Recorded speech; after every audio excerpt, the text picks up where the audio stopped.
आप सभी का स्वागत है मेरे YouTube channel Vijay Kumar Pandit spiritual speed में। आज मैं आप सबों के समक्ष एक कथा सुनाने वाला हूं, जिसमें कि श्री लक्ष्मी नारायण जी का वर्णन है, वार्तालाप का वर्णन है। तो एक बार की बात है, लक्ष्मी जी और नारायण जी में एक बार बात चल रही थी कि दोनों में श्रेष्ठ कौन है और किनकी सबसे ज्यादा पूजा की जाती है। तो बात करते करते उन्होंने ये निर्णय लिया कि क्यों ना धरती लोक पे जाके ये देखा जाए कि कौन सबसे ज्यादा पूजा करता है, और लक्ष्मी जी का पूजा करता है या लक्ष्मी जी का पूजा करता है या नारायण भगवान का पूजा करता है। तो भगवान ने सोचा कि चलो ठीक है, धरती लोक पे जाके ये पता लगाते हैं कि भक्ति किसमें ज्यादा है। तो भगवान नारायण खुद धरती लोक पे गए, एक गांव में गए जहां पे एक ऐसा गांव जहां पे लोग बहुत भक्ति भाव में रहा करते थे। तो वहां पे भगवान खुद गए और एक पुजारी के घर गए जो कि शरणार्थियों को जगह दिया करता था रहने के लिए और उनका खाने पीने का व्यवस्था करता था।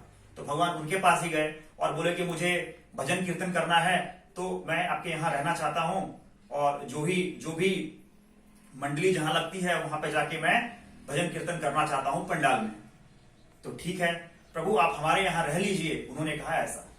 तो ठीक है, अगले दिन सुबह में जब वो भजन करने के लिए खुद नारायण जी गए, तो उनका जब भजन चल रहा था तो उनके भजन को सुनने के लिए बहुत भीड़ लगती जा रही थी। इतना भीड़ लगते जा रही थी कि उसके लिए गांव के जितने भी आदमी थे सब लगते जा रहे थे, सब आते जा रहे थे। तो 3-4 दिन से लगातार हो रहा था, खूब भक्तों की भीड़ लग रही थी। और जब स्वामी नारायण हरि नारायण खुद प्रवचन कर रहे थे और खुद भजन कर रहे थे तो लोगों की भीड़ लगते जा रही थी, लोगों को बहुत अच्छा महसूस हो रहा था। तब लक्ष्मी जी ने सोचा कि क्यों ना मैं भी जाऊं। तो लक्ष्मी जी आई धरती पे, एक बुढ़िया का वेश बना के, उस बुढ़िया के वेश में उन्होंने जब गया तो उन्होंने गई तो फिर वो देखी कि एक औरत घर से बाहर निकल रही थी। तो उन्होंने बोला कि बेटी मुझे बहुत प्यास लगी है, मुझे पानी पिला दीजिए। तो पानी पिला दीजिए ऐसा कह के वो बोली कि नहीं माता जी, मैं तो अभी भजन सुनने कीर्तन के लिए जा रही हूँ, ऑलरेडी टाइम बहुत ज्यादा हो गया है, 3:30 बज गए, अब मुझे जाना चाहिए, तो मैं आपको मैं पिलाऊंगी बाद में। तो बोले कि नहीं बेटा, मुझे बहुत कस की प्यास लगी है, इसलिए मुझे पिला दो। तो उन्होंने फिर घर का दरवाजा खोला, लोटा और मग गिलास लाई और पिला दी उनको पानी। तो जैसे ही पानी पिलाई, वो पानी पीते ही वो जो लोटा और गिलास था वो बन गया सोने का। तो वो आश्चर्यचकित हो गई कि हे मां, आप कौन हैं? आपके तो स्पर्श मात्र से ही ये सोना बन गया। आप उसके मन में और लालच बढ़ गया। वो बोला कि माता जी, आप हमारे घर में आके खाना भी खा लीजिए। तो फिर बोले कि नहीं बेटा जाओ, तुम्हें तो भजन कीर्तन में जाना था, तुम्हें विलंब हो रहा होगा, तुम जाओ। तो वो वहां गई। वहां जाते ही वो अपने सारी कहानी अपने दोस्तों को बताई। तो जो भी औरतें वहां पे बैठी हुई थी, सबको सुन के आश्चर्य विभोर हो गए कि अरे ऐसा कैसे हो सकता है, चलो चलो हम भी चलते हैं। तो वहां से धीरे धीरे लोग चलने लगे और औरत लोग जाके वो कहने लगे कि अरे इतनी शक्ति है इस देवी में, इस बूढ़ी माता में, कि वो जिस भी बर्तन को छूती हैं, जिसके घर भी खाती हैं, वो बर्तन ही सोना का हो जाता है। तो धीरे धीरे भीड़ कम होने लगी भजन में। तो अब हुआ ये कि भगवान नारायण ने पूछा कि अरे वत्स, ऐसा क्यों हो रहा है कि भीड़ कम होते जा रही है? पहले तो बहुत भीड़ लगा करता था। तो वो समझ गए कि लक्ष्मी जी का आगमन हो गया है।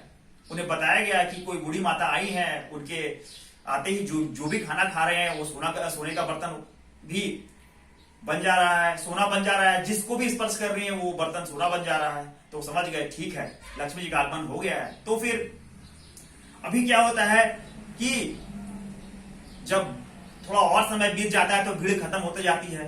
तो बाद में होता यह है कि वो लोग जब भीड़ एकदम खत्म हो जाती है तो भगवान सोचते हैं कि अब तो मिलना पड़ेगा लक्ष्मी जी से इसी वेश में। तो वो जाते हैं जहां पे लक्ष्मी जी हैं, तो उनसे बात करने के लिए। तो लक्ष्मी जी अब क्या करती हैं कि जिसके यहां रह रहे थे श्री नारायण स्वामी वहीं पे लक्ष्मी जी गई और उस पुजारी से कहीं कि मुझे आपके घर में रहना है, तो आपके घर में रहने के लिए मुझे क्या करना पड़ेगा? तो बोले कि बस माता आप हमारे घर में रह जाइए। तो बोले कि नहीं, आपके घर में तो पहले से शरणार्थी है, आप उनको यहां से निकालिएगा तभी हम जाएंगे यहां से। तो बोले अच्छा बस इतनी सी बात है मैम माता, तो मैं अभी तुरंत इनको वहां भेज देता हूं जो जहां पे लोग सभी रहते हैं, आप हमारे घर में आराम से रहिए। तो उन्होंने नारायण जी को निकाल दिया और वो कहा कि प्रभु हमारे घर में और भी मेहमान आए हैं, उनको रहना जरूरी है, इसलिए आप वहां रहने चले जाएं। तो बोले अरे अभी तो कथा खत्म ही नहीं हुई है, अभी तो मुझे और भी भजन करना है, आप मुझे निकाल रहे हैं। बोले कि नहीं निकाल नहीं रहे हैं, आपको मैं उधर भेज रहा हूं, आप वहां भी रह सकते हैं। माता जी आई हैं, माता जी को भी रखना जरूरी है। तो बोले अच्छा ठीक है। तो जो वो निकल जाती हैं तो फिर सभी लोग जब बाहर रहते हैं तो लक्ष्मी जी नारायण जी का अंदर वार्तालाप होता है कि देखिए देख रहे हैं स्वामी ये क्या हुआ।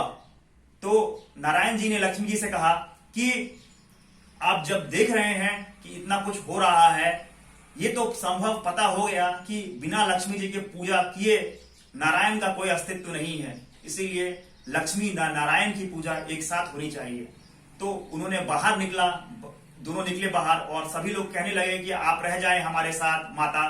तो वो बोले कि नहीं, अब तो आपने मेरे ये जो हैं ये हमारे खुद पति हैं, तो आपने जब इनको निकाल दिया तो मैं यहां कैसे रह सकती हूं, ये तो मेरे खुद पति हैं। उन्होंने अपने भव्य स्वरूप में दर्शन सभी को दिखाया और सभी को आशीर्वाद दिया और वहां पे बहुत बड़ा मंदिर का निर्माण किया गया और वो अपने लोक में चले गए और लोगों को आशीर्वाद देते हुए ये कहे कि आप सबों का कल्याण हो। इसलिए कहा गया है कि जब भी पूजा करें लक्ष्मी नारायण जी का एक साथ पूजा करें। ओम नमो भगवते वासुदेवाय नमः। आप सभी का कल्याण हो। मेरे इस YouTube चैनल को देखने के लिए प्लीज लाइक, कमेंट और सब्सक्राइब करें मेरे YouTube चैनल को, ताकि हमारा मोटिवेशन और भी अप हो। धन्यवाद।